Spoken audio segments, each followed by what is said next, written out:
Here we are once again. I was on Airbnb this morning, and did you know that you can book a Trump hotel in Gaza for 2030? You could do what? No, I'm just kidding. I thought. I said you could book a room at Trump Hotel in Gaza for 2030. I didn't know what the hotel was. Oh, that's Yeah. what a story. I mean, this is quite. this- he this blew came his from- things up. This came from left field. Oh yeah. This came from left field. I mean, even his aides and his supporters are going, what?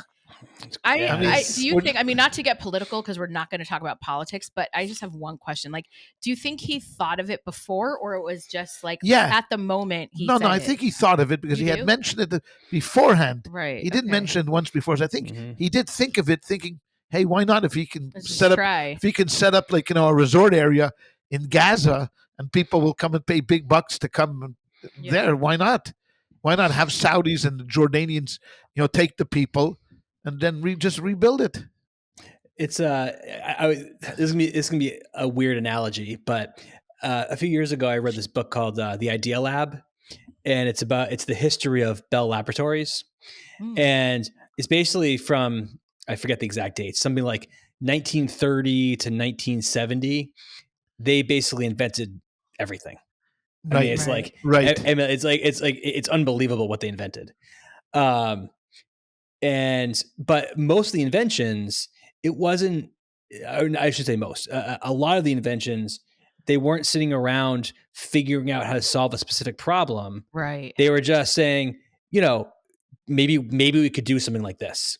Right. And they started playing around with it without a specific purpose for what they were doing. They were just seeing if they could develop this technology, and then the purpose would potentially come later. Right. And I was thinking about that in the context of Trump, because people are saying, "Oh, why is he doing these things? Why is he saying these things?" I don't think when he says these things, I don't think he has a plan, like a specific plan for them. Right. I think he knows instinctively this will give him more leverage at some point down the road. Yeah. How it's going to manifest itself, I don't think he has any idea. He just knows this is something he can negotiate with down the road at some point. But the only problem with that is, I mean, it's one thing to do it in a lab in southern New Jersey with a bunch of Nobel Prize winners sitting around, physicists, chemists, and others, fooling around and think, okay, what we can do. It's a whole different thing if you're the leader of the free world and and in charge of the world's biggest economy, just to throw things out there because your words do have impact. Yeah. I mean, when Arno Penzias, one of the leaders of Bell Lab, a brilliant physicist, said something. Okay, hey Arno, good. Four people heard it. When Donald Trump says something, it's manifested throughout the entire world. So it does have ramifications. And I mean, regardless regardless of who said it, like forget that it was Trump and forget whatever politics people have or what you think. But I just want to say one thing about it. Like the conversation has to change about the conflict. I mean, it has been stagnant and horrible at the same time, like they're contradictory in a way, stagnant and horrible. Like it's been both for decades already. And we need somebody who's going to stir the pot a little bit. And Israel, I mean, I don't think we've realized, I think over the last year and a half, that pressuring Israel over and over again is not going to solve this conflict. Something else has to happen. And so at least he's saying something that maybe will get the region to respond differently, Americans to think about it differently, even Israelis to think about it differently. I don't know. I just think we needed something.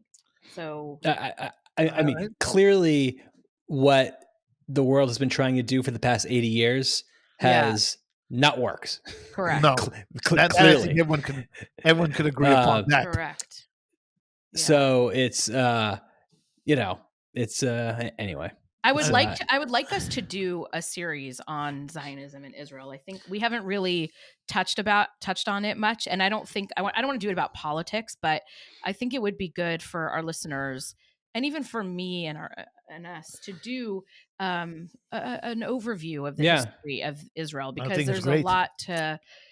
So many Jews are just not educated enough even to have a conversation about what's rightfully Jewish, or what, or why we have a right to it, or what Zionism is even. I mean, so many people struggle to articulate it, when they're having conversations. So maybe we can help out by doing a series on it. No, I think it's a good idea. I think people are apathetic. Yeah, the majority of most people are apathetic. I mean, they don't care about the history of Zionism, and they don't really care about Israel either much But Jews anymore.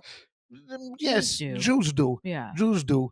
But certainly, I don't know if Jews care about the history of Zion. I mean, not. I'm not saying that we shouldn't do it. We should definitely do it. But I don't know if there's a burning desire to know what Zionism really is. I mean, to them, it's just you either feel for Israel or you don't feel for Israel. I mean, I think that's what it boils down to. And the younger generation certainly is from the category B, where it's a tougher sell at home.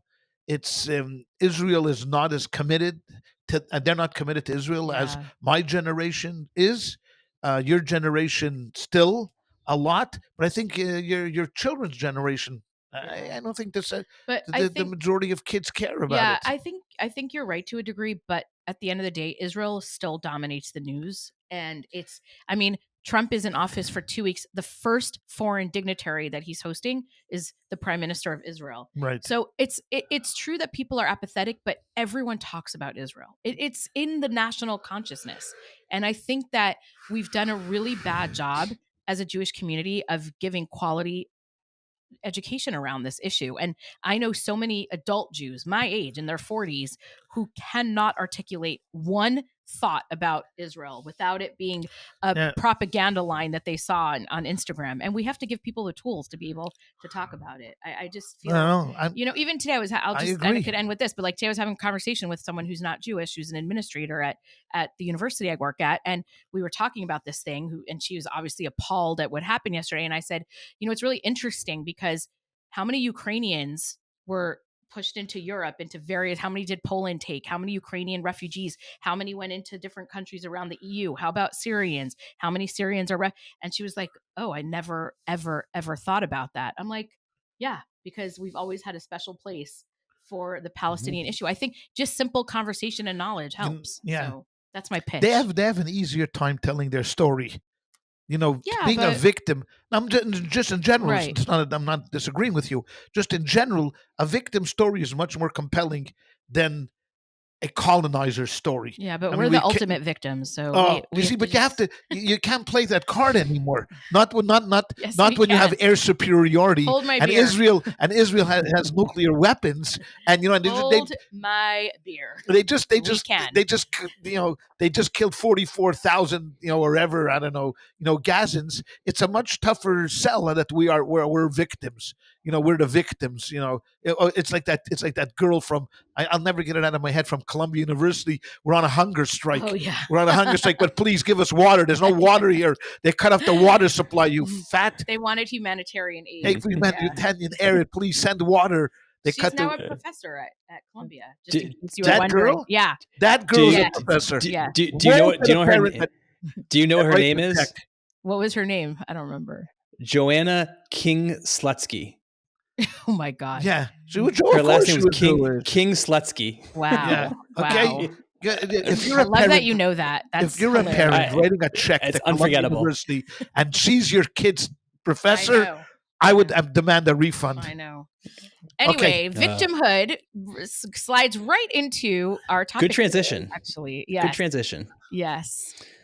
Do you want to introduce it? Yeah, sure. So we are doing our second book club.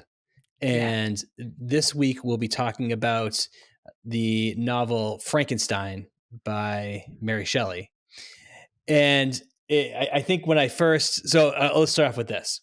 When I first said we should read this book, I think you guys were sort of like, why are we talking about this on a Jewish podcast? Yes. So having read the book now, do you understand why I recommended it?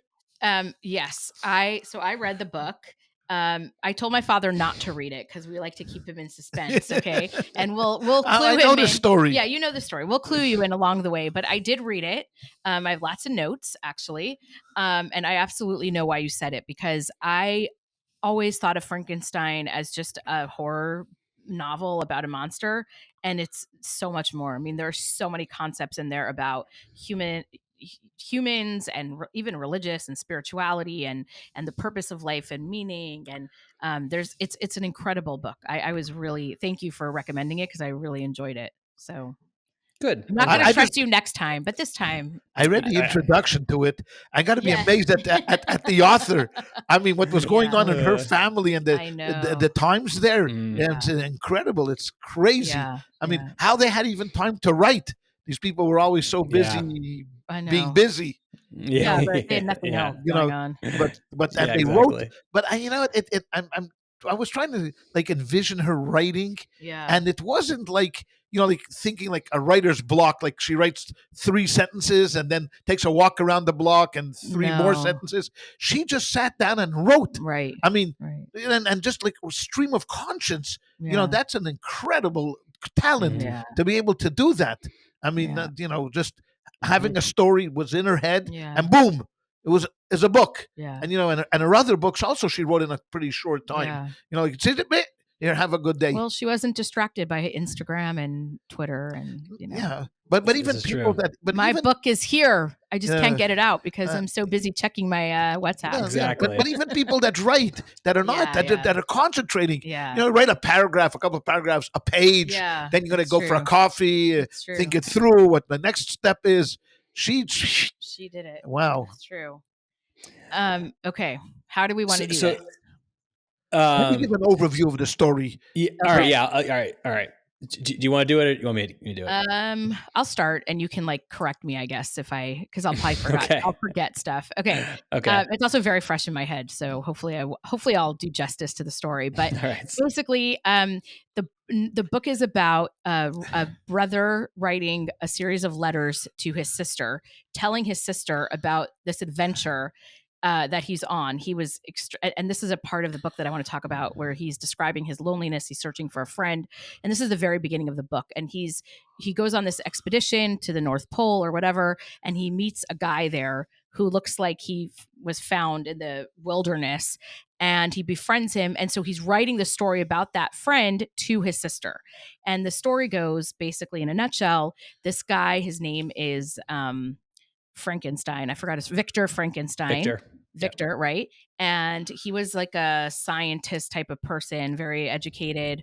And in a nutshell, he creates this monster, right? He does something that no one has ever done before, and he turns matter into life, basically, in the laboratory. And he immediately regrets it because this thing is like extremely ugly and like massive. And so he runs away from it and he like disappears. And the story goes on, many different twists and turns, but the monster ends up killing a lot of people. I should give everything away, right? I mean, no one's like, this is not a spoiler alert. I mean, this novel, yeah, is like there's I think as we go through this, we'll there's a lot of details to this, but I'm just do the broad swath. So the monster ends up killing a lot of people in Frankenstein's life. The monster he's very lonely, in a nutshell. The monster, very, very lonely, and he begs the Frankenstein to create a female version of himself so that he has a partner, because he sees everybody around him is with a partner. It's like the story of Adam, which we'll get to, but this guy ends up dying. And he doesn't create the second monster because he realizes that would be the biggest mistake in the world, and he ends up dying a sad death, and the monster disappears. I don't even know what happens. It doesn't say what happens to him at the end. But through the story, we're hearing Victor's basically his consciousness about what he did and what he brought to Earth, and then the guilt and the fear. And there were a lot of, I don't know, there are a lot of different avenues that we could go down to discuss that are spiritual in nature. So I don't know where you want to start, but I think so. Yeah, I think that's a good summary for starting off.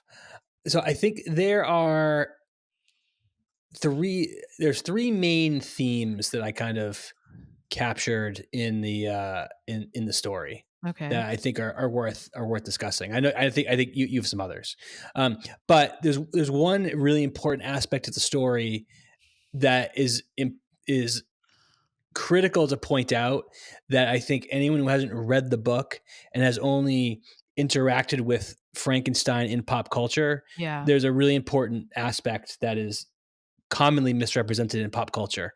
And that's that in pop culture, the monster is uh, often portrayed as like a brainless zombie Yeah. Yeah. kind of thing. In the book, it's not like that at all. Right. He's extraordinarily intelligent, and he understands the world, and he understands his place in the world, and that's really a really critical thing to understand Yeah. about the book, is that Right. he's not unintelligent. He's Right. very intelligent, and he can really understand what's happening around him. That's a great point. Yeah. And so, a couple of the themes I think are we can hit on at sort of different times. Is one is around that I definitely want to talk to the rabbi about, is what you owe a life that you create. Mm. Right. What do you owe? What do you owe a child Right. that Yeah. because I know in the Bible there's obviously the Ten Commandments is about respecting your parents and those types of things.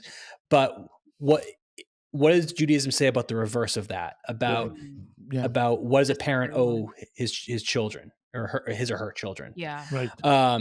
Another theme that I think we've talked about a lot, but I think is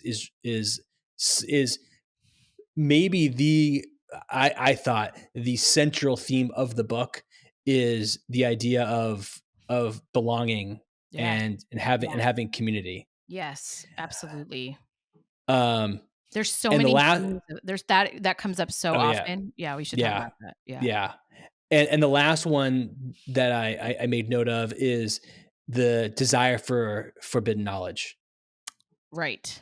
Right. Those are Okay. kind of the three big Okay. ones that So let I me made note of. Okay, so let me Um, start. Let me start with. I want to Go just ahead. start with Yep. this interesting show. My father, in the beginning of the book, it talks about loneliness in a way that I thought was so beautiful, and I just want to quote it because then I want you to talk a little bit about friendship and loneliness. It says here, and this is from the brother writing to his sister. He writes, "But I have one want which I have never yet been able to satisfy, and the absence of the object of which I now feel as a most severe evil. I have no friend." So he's saying he has everything in life, but the thing that he desires the most is just to have a friend. What do you think about that? I think friendship is one of the most critical aspects of living a meaningful and full life. It says in the ethics of our sages, "Asay lecha rav," Right. make yourself a teacher, uknei lecha chaver, but acquire a friend. And I want to emphasize that word uknei. It means acquisition. Even if you have to pay money, Right. which of course it would be odd. I mean, to pay money to someone to be your friend. But what the Mishnah, what the idea is, the emphasis is it's more important to get a friend than to have a teacher. Right. If you had a choice Right. to get a friend or to have a teacher, it's uknei lecha chaver. Acquire for yourself a friend. Human beings were created to be united in community. Studies have shown over and over and over again. They did this one incredible study in Boston at Harvard University in the early 30s, where they took 15 Harvard students, which was then primarily in the 1930s, were primarily white, Yeah. affluent Males. males. Yeah. And then they took 15 same age males, but from the Irish community in South Boston. Two different worlds. Right. Two different worlds. One came from affluent, upper class Americans who came from all over the place, Brahmin, rich. Yeah. These 15 poor. Most of their parents were just laborers. Right. This is during the Depression, and they tracked their lives. Meaning they took like their weight, their height, everything about them, and then as the years went on, they tracked them, and then these professors passed on the study to other professors because these kids were growing old. Right. The professors were retiring, so they passed it on, and it went through a number of different generations. Years later, this is probably 60 years later. So we're talking about now from the 30s to the 90s. There were just a few of them living, and they tracked them to see how many of them actually would go on to do something special. What it is, the ones that had the longest life, they were very interested in finding out why. Right. Why? So some of it is genetic. I mean, you get the right genes. Your parents had good genes. You're going to live for a long age. But one of the most critical aspects that they found, common denominator about longevity, was the idea that these people had community. Yeah. They were not alone. They were part of, whether it was a church, whether it was a brotherhood, whether it was a shul, whatever it was, Right. they knew that they have people that think about them. Yeah. That you lay in bed and you know that if, God forbid, something happens to you, someone is there to help you. So think of all that. It wasn't money. Right. Money didn't do it. I mean, the money Right. helps you live a good life. I mean, Helps you acquire but friends. acquired things are things. But this idea of having a community, of having friendship and fellowship, was absolutely critical. So that sense, Yeah. it's Judaism has always put emphasis, but that's universal. I Right. mean, that's Right. just part Right. of It's a human nature. It's a human nature. I wonder, Jay, if you felt this. I mean, for me, the saddest part of the book, and I was shocked how much it affected me in like a deep way, were the scenes when the monster is living in a shack and he's watching a family for years, I guess. Like he watches this family go about their life, right? And there's a brother and a sister and their elderly father, and he's watching their interactions and he's watching the way they deal with each other, and he's so painfully alone and he's so jealous of their camaraderie. And in the beginning, he doesn't understand what they're talking about or what they're doing. He has no he has no concept, he has no frame of reference even for what's happening. But as he watches them, you can just feel, and she does such a good job of describing his deep loneliness there. And I really felt bad for the monster. I was like, I really felt terrible for him.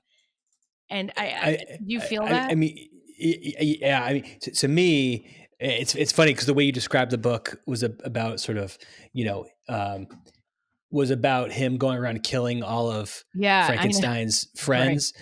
Right. But I mean, from my standpoint, the monster is not the villain in the book. Right. Frankenstein is the villain, and I think it's important, if you haven't read the book, to explain that. Frank, and you hit on this briefly, but we can go a little more in depth maybe for a second, that when Frankenstein makes the monster, he runs out of his apartment. Right. He comes back and the monster's gone. Right. And he has absolutely no idea what's happened to it. Right. And then years later, we'll go through all the details, but his a cousin of his is murdered or something like that. And then they find it. But eventually the monster finds Frankenstein again. Right. And then this is when he's now recounting his experiences over the past, I think it's a few years since he left Frankenstein's apartment, and he's talking about his experiences.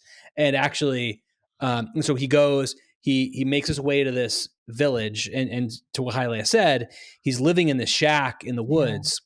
And he's watching this family, and he's watching the brother going out every day and chopping wood. And eventually Frankenstein says, well, I could do that for him.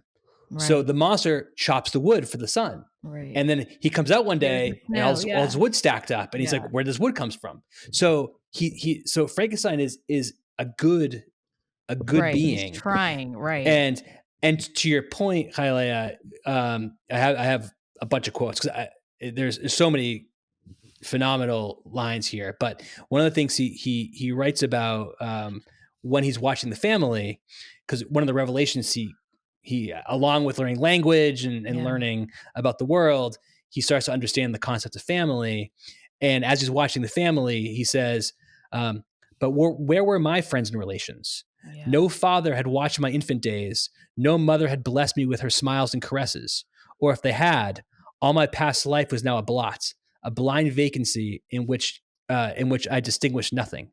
From my earliest remembrance, I had been as I then was in height and proportion. I had never yet seen a being resembling me, Yeah. or who claimed any intercourse with me. What was I? The question occurred again, to be answered only with groans. Mhm. Yeah. Eh, Yeah. He realizes that he's different and that nobody looks like him, and he has no. I mean, it's it's actually heartbreaking. But it goes to. I would like to move to that second point that you were making earlier, about what responsibility Frankenstein had to him, and like I think about God creating Adam, right, and then just like throwing him on Earth and then disappearing, right, and Adam like should just figure it out himself, and God didn't do that. I mean, God gave him some direction and instructions and never really left his side. But what do you make of that? Well, obviously, he did something wrong Well, because you right. see the relationship of his two sons. Yeah, I I mean, wanted to where get to like that. there's I know. four people on Earth, and like two of them can't even get along with each other. Right. I mean, there's a problem over there. Right. There's a Right. problem with with humanity. I mean, in general, there are responsibilities of parents to children. Certainly, education is foremost. Right. Among them, that it says over and over in the Shema, that take these words and teach it to your children over and over and over again, and that became one of the more fundamental aspects of Jewish life, was making sure that your children get an education, even when the rest of the world was ignorant into adulthood. Jews had a school system, set up, Right. in Talmudic times. It also tells us in the Talmud that a father has responsibility to teach his son a trade. I mean, because otherwise, he won't be able to support himself. Have to come onto the community, and that doesn't do anybody any good. So you need to teach him a trade, how to make a living. And also, it's interesting that there's other commentaries that say that he should teach him how to swim. Just in case he needs to save himself. It's a mitzvah to teach him how to swim. But I think primarily what you want to do is, now when it says that you should teach your children the Torah, it's not only the words of the Torah that we're referring to, it's training him in the ways of the Torah. The Torah is the idea of orthodoxy, is correct practice. Right. Orthoprax, correct practices. So part of the job of a parent is to instill into the child a sense of right and wrong, of morality, of ethics, of responsibility, and that is more important than anything else, in the world. If you can do that to a child, then you have yourself a normal, growing, productive human being.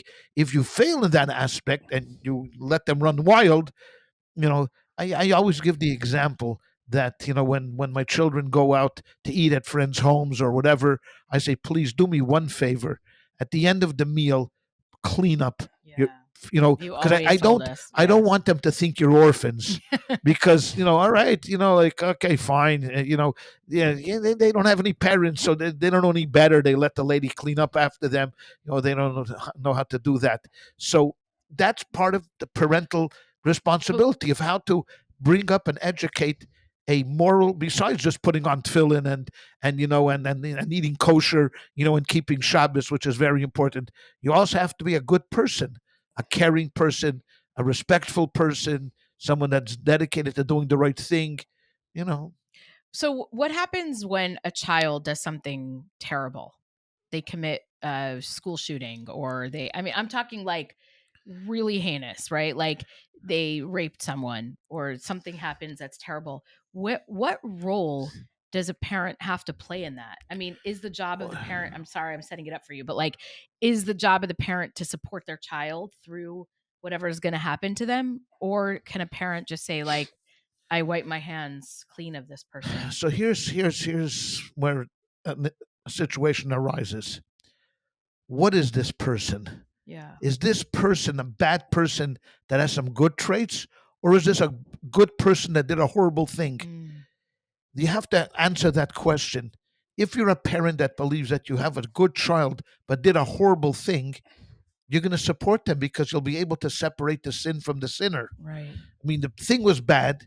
You have to go through whatever punishment you're going to receive, Right. but my love is not going to be departed from you. I know that deep down inside there's a good person there, and I will do everything I can to support you, get you through this horrible thing, and salvage a life.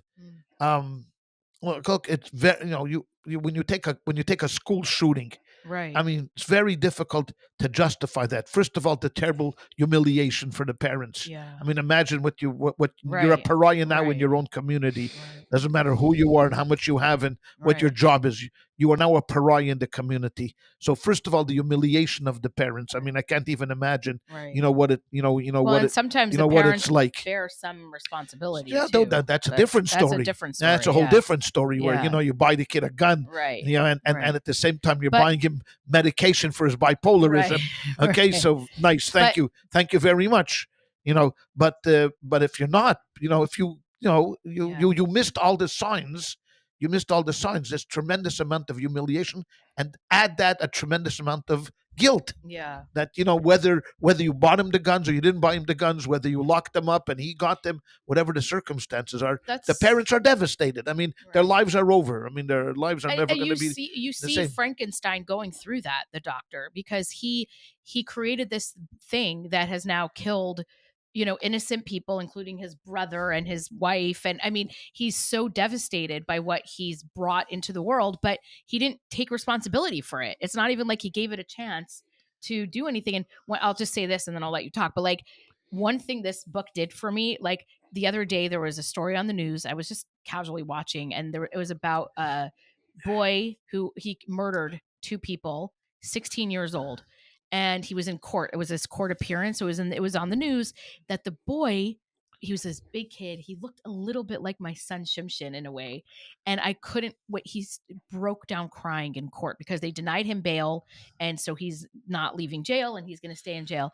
And I looked at that kid, and I know he did a terrible thing, and he killed people, and he needs to be punished, but my heart broke for that guy standing there sobbing and sobbing.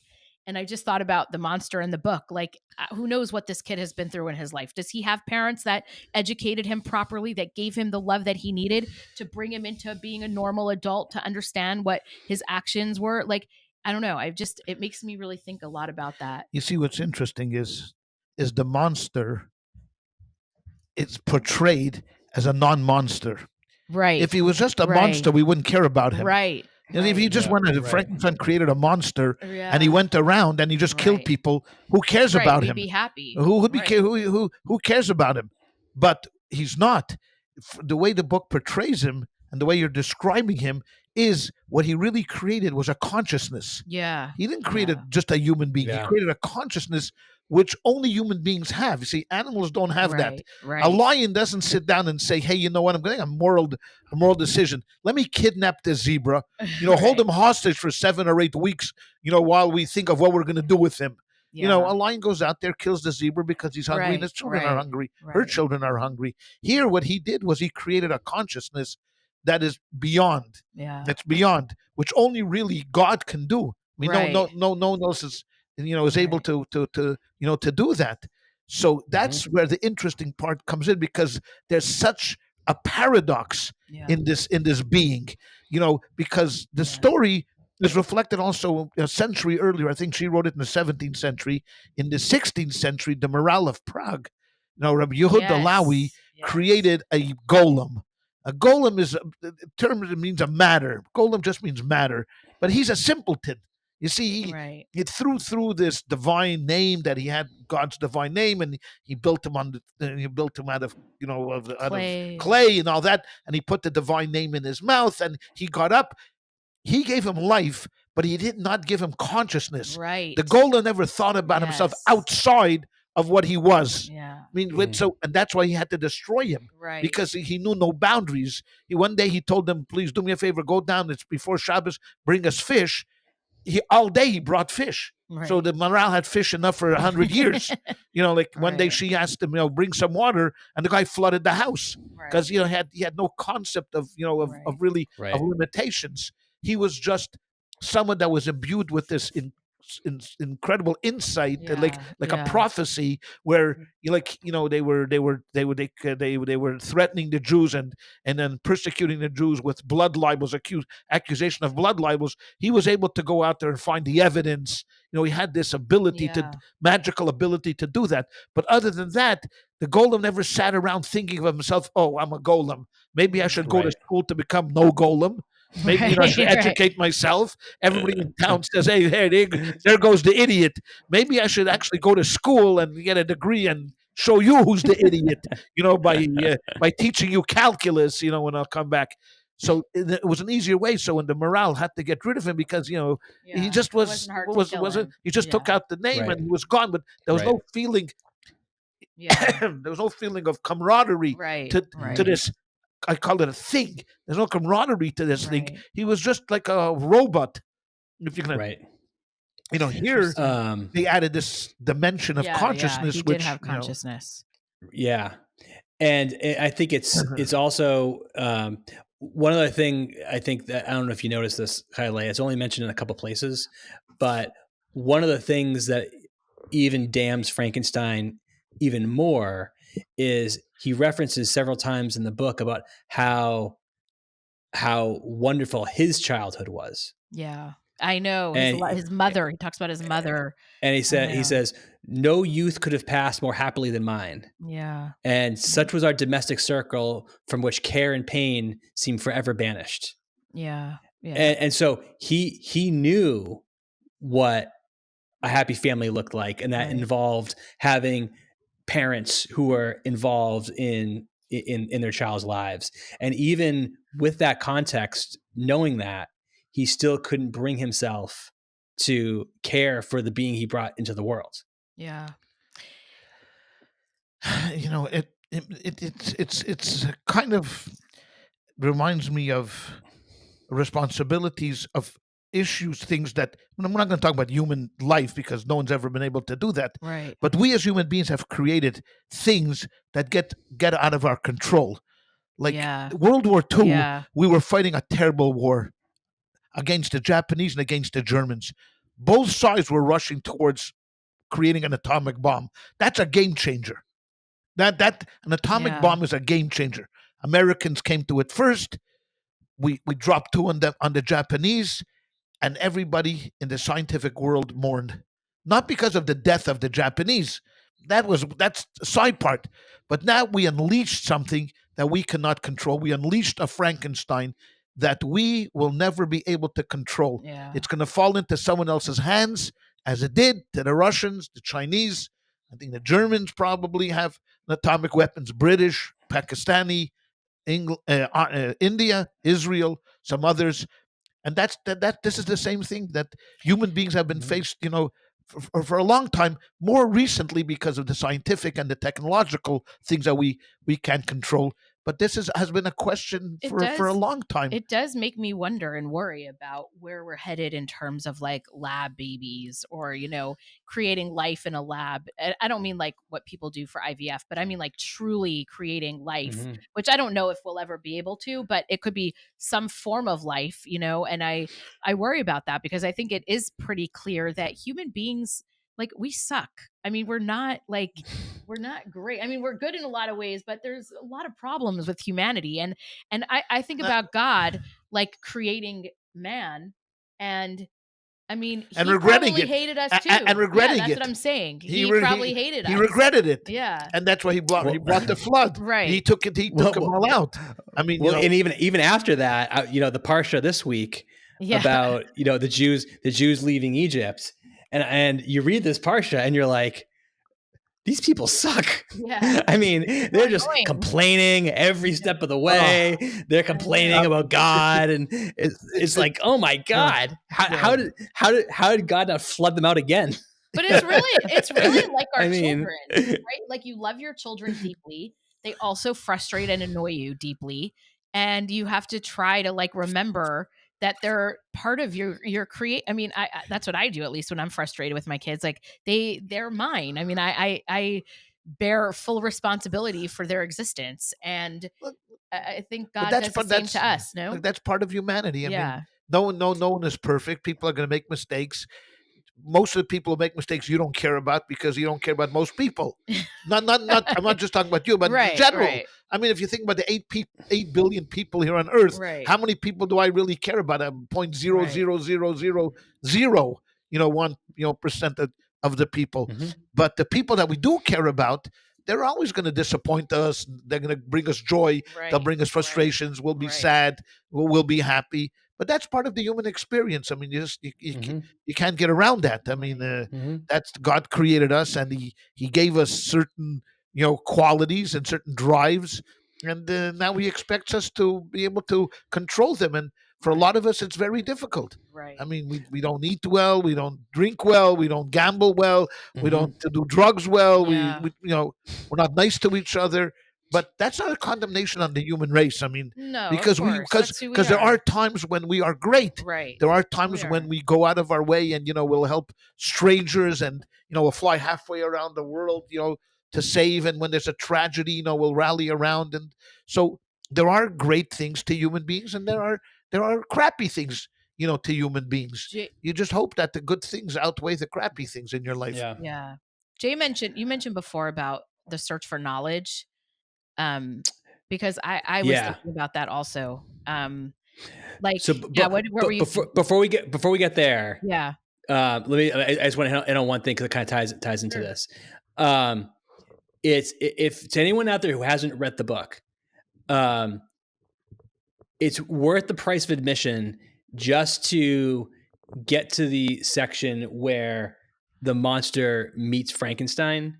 Yeah. Because some of the passages in that section are just incredible. Yeah. And when I was reading, I'll read this sort of a short section here, but when I was reading this, I thought to myself, okay, so Mary Shelley is describing the first school shooter. Right. Because the first school shooter. Yeah. Because so he's with Frankenstein, and I mean, you can just feel his misery. And he says, "Have I not suffered enough that you seek to increase my misery? Life, although it may be only an accumulation of anguish, is dear to me, and I'll defend it. But I will not be tempted to set myself in opposition to thee. I am thy creature, and I will even be mild and docile to my natural Lord and King, if thou will perform thy part, which thou owest me." So during this whole time, he's not actually he doesn't get to what he wants until later, but he keeps saying about how miserable he is. Right. And he says, "Remember that I am thy creature. Yeah, I ought to have been I ought to have been thy Adam, but rather I'm the fallen angel, whom thou drivest from joy for no misdeed. Everywhere I see bliss, from which I am alone and irrevocably excluded. I was benevolent and good. Misery made me a fiend. Make me happy, and I shall be virtuous again." Yeah. And it's just and then one last part. He says, "Believe me, Frankenstein, I was benevolent. My soul glowed with love of humanity. But am I not alone, miserably alone? You, my creator, abhor me. What hope can I gather from your fellow creatures who owe me nothing?" Yeah. And it's just like it's funny because I'm looking at that section and I have a Post-it note here and I wrote on it, "Are humans created evil, or do bad experiences make us do terrible things?" Yeah. And I mean, is that how it is? Is that how it is? No, I don't think we're created evil. I think part of it here is Victor had a lust for creating this. He had a desire for doing something that no one had ever done. Once he achieved that and he created that, he aborted.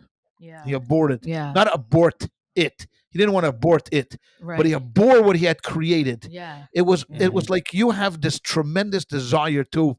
I mean, this is the story of Tamar and Amnon in the Torah, where he lusts after her. I mean, she's just gorgeous, but she's his half sister. But he can't take it anymore. She's gorgeous, and he just wants it, and he becomes depressed, and his friend urges him, to act on his desires, which are horrible. And he feigns to be sick, and she brings him soup, and he rapes her. The moment he rapes her, he has only utter disgust for her. He doesn't want to look at her. Now she's a tarnished woman, so she thinks again she's going to live with him. He doesn't want to live with him anymore because he's got that desire. He did it, and he found out that he feels disgusted with himself. Well, anyways, unfortunately for him, her brother was Absalom, who didn't take too kindly to what had happened. And then, of course, in the Bible, there always has to be someone dying. So this is Amnon's turn, and he gets killed. So in a way, Victor is the same way. He created this monster. He did it. He achieved his life goal. I mean, he would have won a Nobel Prize in today's world. And then all of a sudden, disgusted with it, and and with the creation of consciousness, the monster begins to realize that Yeah. that that here he was made, and for a purpose, and then this purpose was short away. I mean, I don't want to bring up Ozzy Osbourne, who was but Black Sabbath has the same song. They have a song called Iron Man, where this village creates this guy to protect them, like a monster, and he Yeah. protects them. He protects them. Once his goal is done, boom, Right. they forget about him, and and they're disgusted with him. So he's crying out, this is my reward for doing it. So now he's going to go kill the very people that created him to, so that's the same kind of story where, what really is, it's like a morality tale on using people. Yeah. You're using people. You use them. You don't have any need for them. You throw them away. I mean, that's at least a song. Iron Man is like, as long as we needed him, okay, fine. Right. We don't need him anymore.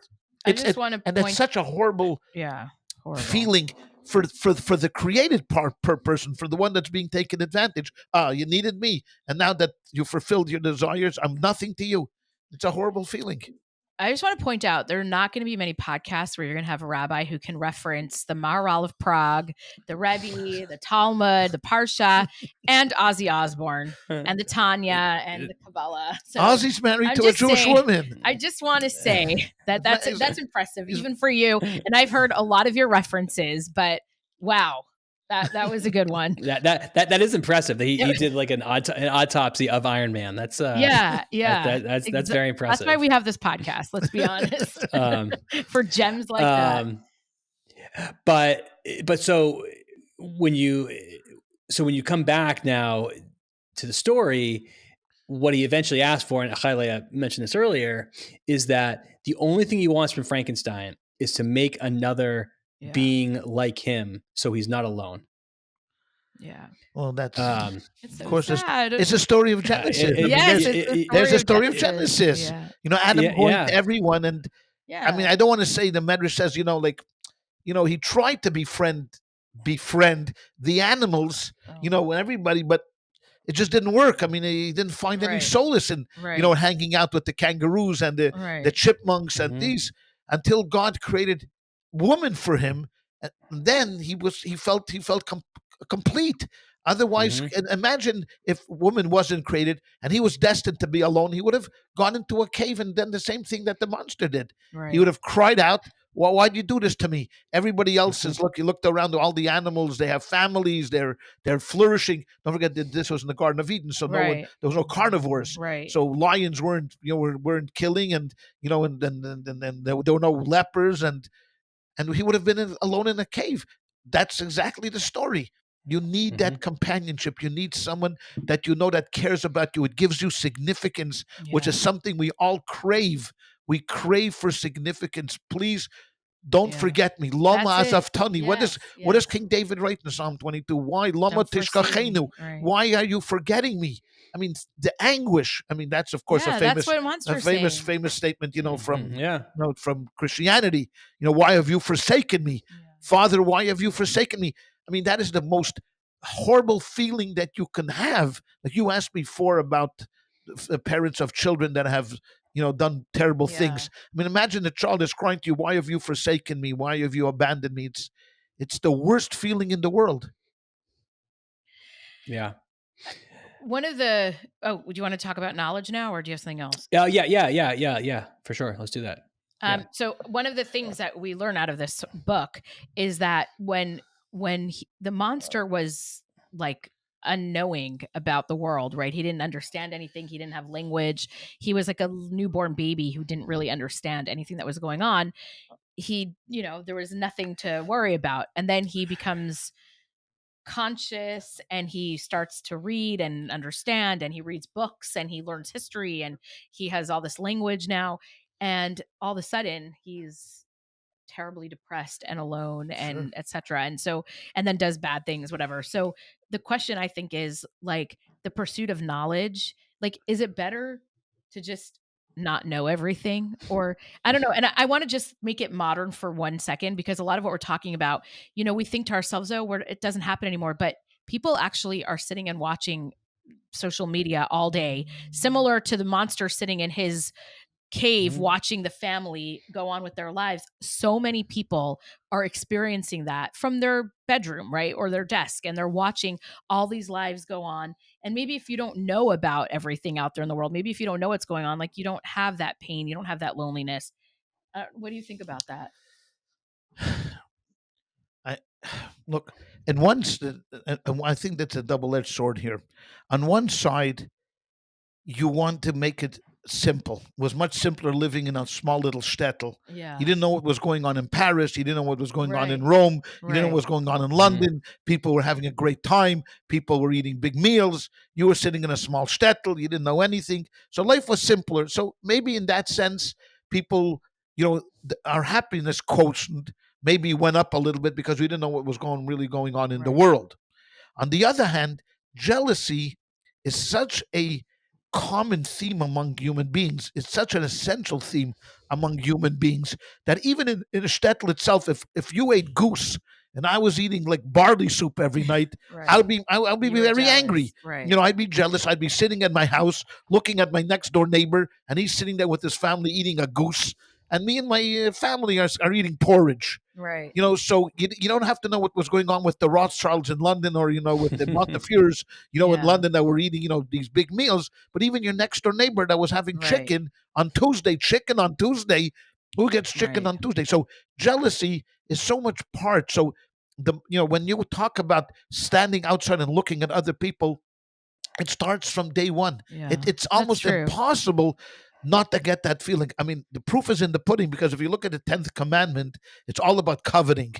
I mean, Yeah. really? I mean, think about that. I mean, of all the 613 commandments that you could have put in there, how about tefillin? How about something else? Yom Kippur, repentance? No, don't covet. Oh, how's that even possible? Not to covet. So commentaries have had tremendous problems with what the 10th commandment really is, because it's an impossibility. I Yeah. see my neighbor driving up with a Tesla. I'm already coveting. I mean, I go to shul. I see a guy with a nice talus. I'm coveting. I see Brian in our shul with his tartan, Jewish tartan kilt. I'm jealous. I want to get a kilt too. All of that stuff. So jealousy is just part and parcel of the human endeavor. Right. I mean, if you have eyes and you see, and you have a heart that lusts, you're finished. So to get rid of that, you'd have to literally sequester yourself and see nobody at all. Then you won't be jealous. But but that's part of the challenge. The Yeah. challenge is, it's not so much the jealousy part, because we know we're not going to be able to get rid of it. It's the action after that. Right. So in knowledge, actually, it's good to be jealous. I see someone studying hard, or I'm in yeshiva and I see a guy really, who's doing an extra effort and he's producing. I should be jealous of him. Right. And what I should do is put in the extra hour, get out there, do a little more, push yourself a little more. When it comes to materialism, that should be the opposite. Never say, the guy's got a bigger house, I need a bigger house. A faster Right. car, I need a faster car. That's not that doesn't work, and that's what the rabbis have tried over the centuries to instill in us. Yeah. So spiritual matters, be jealous. Kinasah from Tarba Chachma, the jealousy of scribes increases knowledge. So I want to know. I want to be. I mean, why is that guy? Like guys in my class, they were so ahead. Why are they so ahead? What's going on? Is it just natural talent? But so therefore, I think seeking knowledge is an incredible important thing. Very, very, very important. But the jealousy we're never going to get rid of. Right. But again, and then of course, when it comes to knowledge, in Judaism, it says they want you to concentrate on Jewish knowledge. It was forbidden to really read other books like Greek philosophy or this, unless you can use that for your livelihood, like the Rambam and medicine and others, Right. did that. But Judaism was always about gaining knowledge. Knowledge is strength. Yeah. And it's one thing they can't take away from you. Right. They can Right. take your house, they can take your horse, but they can't They take can't your take your knowledge. mind. Yeah. Yeah. That's true. Absolutely, for sure. Yeah, and because then the other area of knowledge that the book talks about is Frankenstein's knowledge.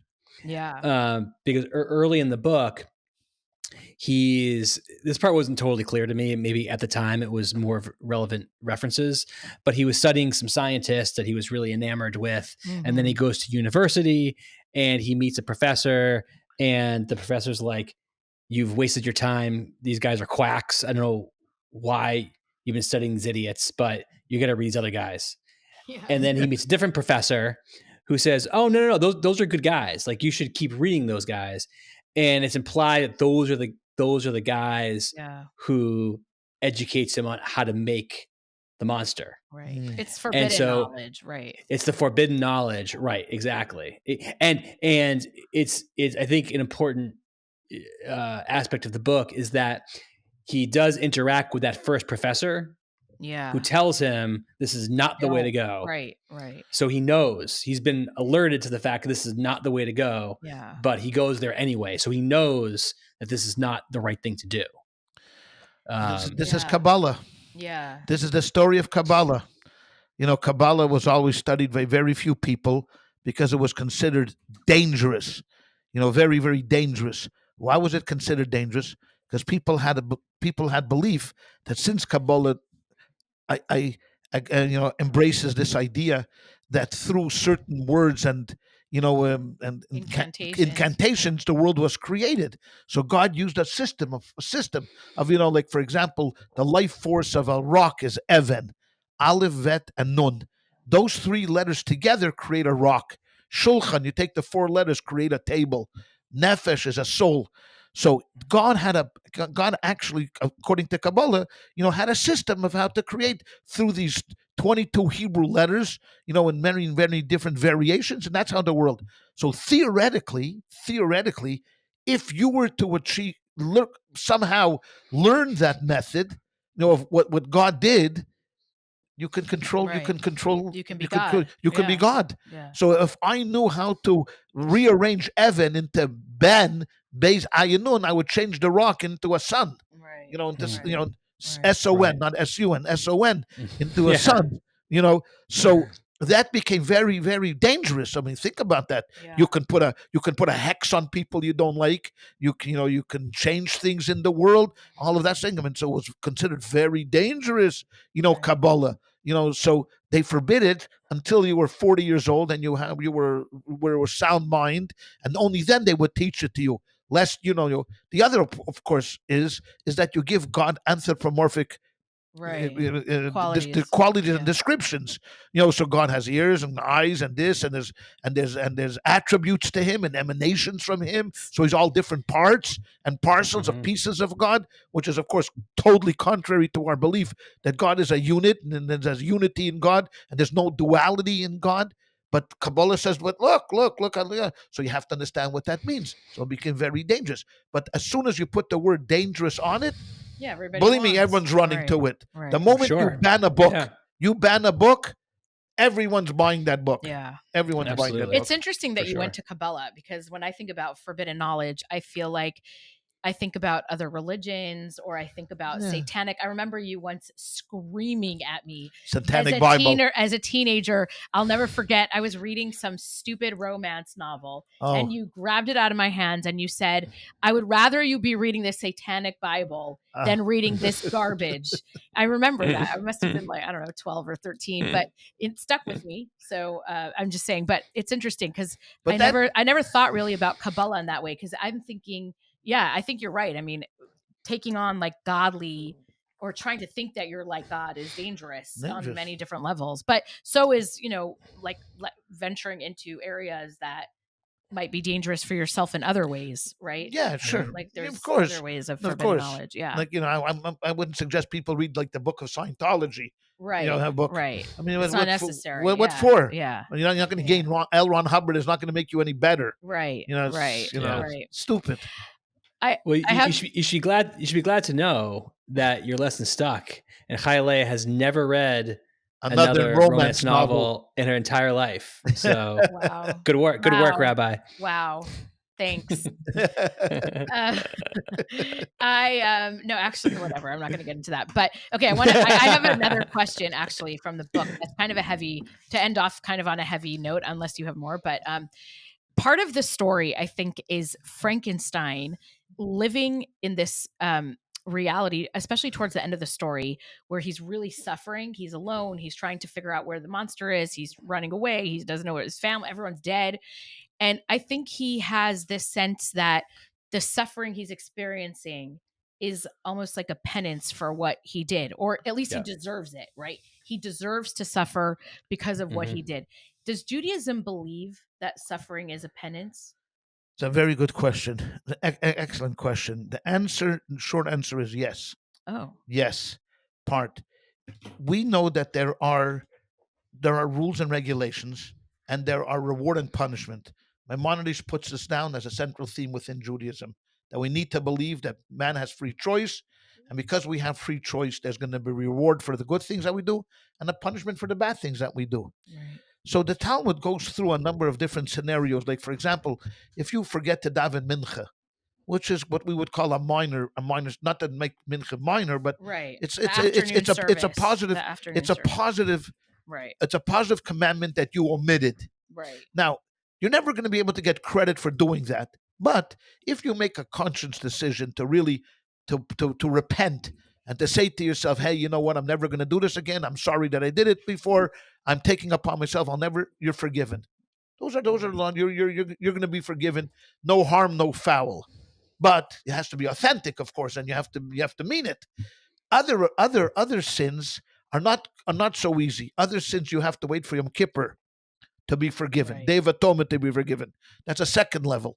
A third level is going to be Yisurim. Those are punishments, and you would call it suffering. Right. So you've done your confession, you've done your internal, like promise and and reaffirmation that you will never do this again. Great, that's part of it. But now the suffering has to come, because Kabbalah explains that every time you do a sin, there's a blemish on your soul. Right. So when there's a small little stain, you could just rub it off easy. Okay, fine. But if the stain is much harder, like it goes all the way through, or it's an ink stain, you need a bigger washing. So sometimes that suffering will alleviate the punishment for your sin, and you're forgiven. We don't know why people suffer. Right. We don't know why they suffer. I'm sure that there are plenty of people who are suffering that have no sins that they need to be forgiven for. So I can never judge a person and say, hey, you know why this is happening to you? Because you've been a sinner. Right. That does not work. But sometimes suffering, cleanses you.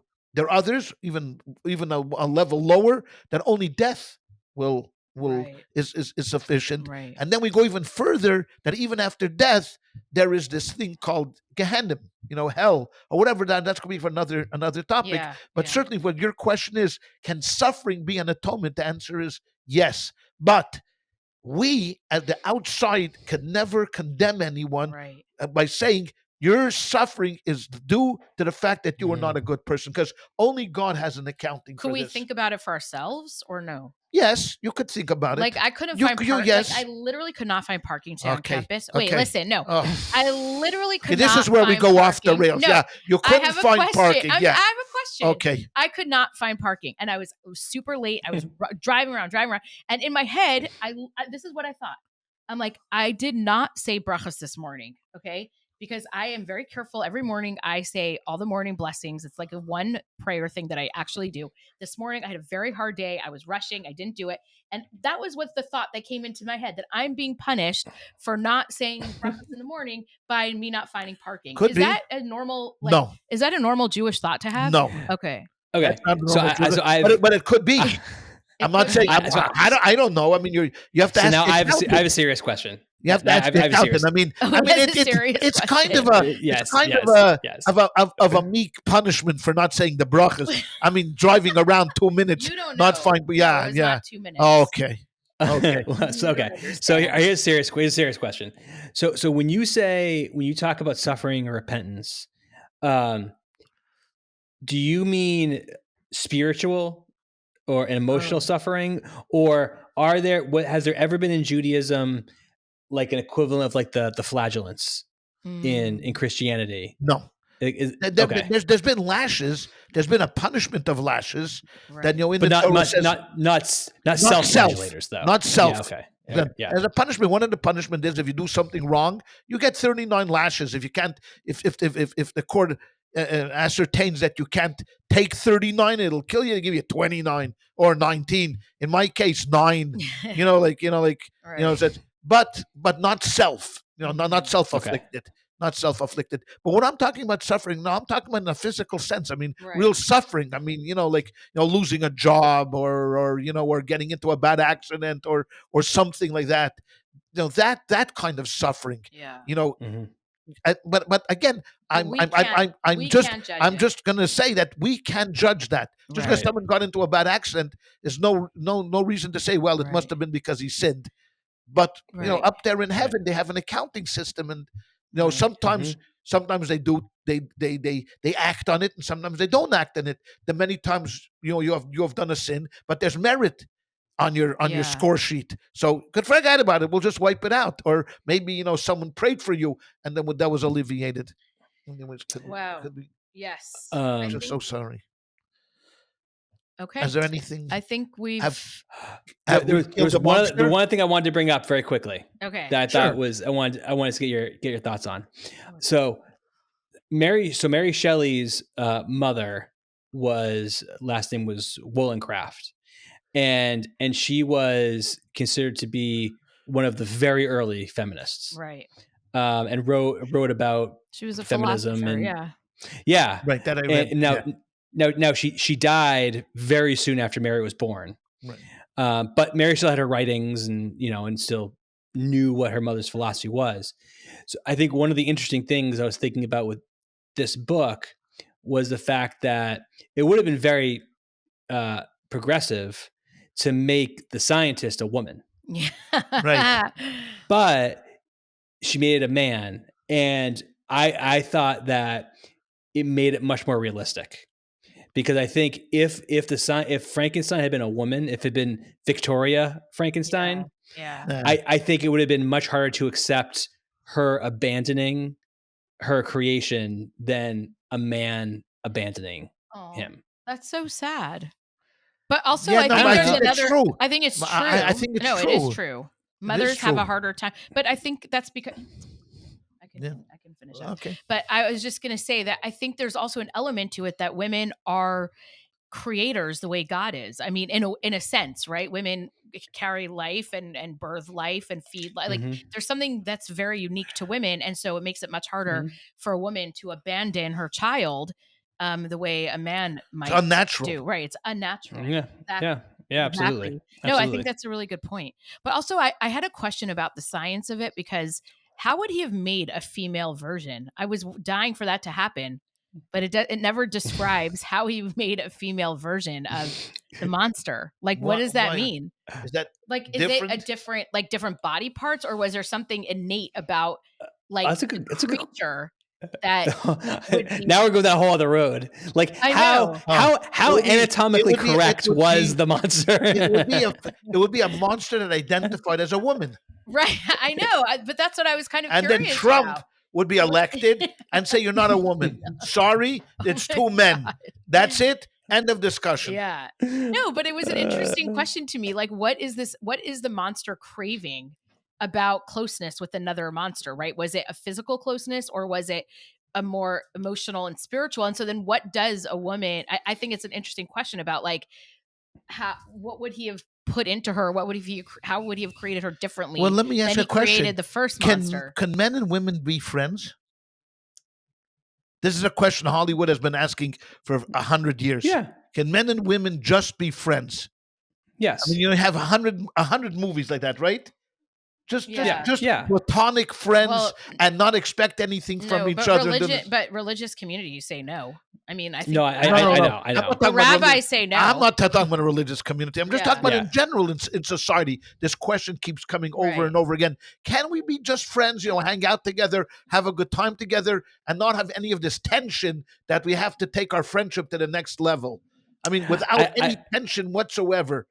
I mean, it's I a think question. especially I don't know because at we a have no certain girlfriends. age. We've never had a friend who's a girl.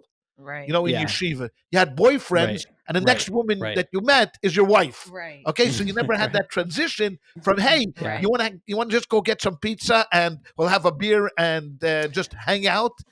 No, But that is a very good question, though. I had not thought about that. Is why did he want a woman and not just a guy he could just watch football with? Right. I think it's really an interesting. That's it is. Huh. I had not thought about that. But see, you make fun of me, but I know stuff. I have good questions. you do know stuff. You know stuff. It's like it's like in Lord of the Rings. I drink and I know things. Yeah. No. All right. So I think we're I'll see you. I think we're I'll see you, Rabbi. Okay. All right. So I think we're wrapping up. I guess. So, seems like an opportune time. He was finished, but I don't know. Do you want to make like an ending? Do you want to say something meaningful about? Sure. Yeah. Sure. Not have that abrupt ending. Yeah. So anyway, I think that this was. I hope you enjoyed it. I did. I think I did. I'm glad you understand why I selected it, because I think it's a great book. It is. It's if you haven't read it, it's not a hard read. It's only like 220 pages or something like that, short. But it's excellent and highly recommended. It is. I highly recommend it, and I was very, very surprised at how emotional I got over the monster. Honestly, I just didn't anticipate that at all, because I really went into the book not knowing anything. I've never really seen, aside from Frankenstein or whatever that movie, what's it called? Young Frankenstein. Young Frankenstein. That's the only reference that I ever had to this book. I've never read it. I didn't see any of the other movies. I've only seen the Mel Brooks version of Young Frankenstein, so I didn't know what to expect. One of the other things that I wanted to mention, but my dad's gone. It's fine. We could just finish off on this. But in the beginning, in the introduction, they write about how I think Lord Byron was the one who asked a bunch of authors to write a horror story, and so this was Mary Shelley's contribution to this, and it was like, I guess, a project over a very rainy summer or something that they were going to do. And I couldn't help but think about how interesting it is that this was a horror, like a horror story, and how desensitized we are. Like, we need things to be for sure so horrific to make us feel anything, right? Like, it has to be not just King Kong, it has to be King Kong eating Godzilla while some other creature is like coming in from space. Like, we're so desensitized to these things. And it was nice to read a book that didn't make me feel that way. Right. Like, it was deep enough without, and I understood the concept of where the horror was in this, but I didn't have to like put aside all of my feelings just to be able to read through the book. Does that make sense? Absolutely. Yeah, for sure. We just push everything way past the limit of like normal today. So anyway. Yeah, I agree. I thought I would share that. Yeah. All right. So we have not chosen the next book yet, but I think probably by the next episode, we probably will have chosen. So we'll announce that if you want to read along. Absolutely. For the next book. Maybe we'll let my dad pick the next one, since we picked these two. Maybe. Okay. Maybe. Yeah, we'll see what he picks, and then we'll. Yeah, that's true. We'll decide if it stands. Exactly. Anyway. Okay. All right, everybody. Bye. Have a good one.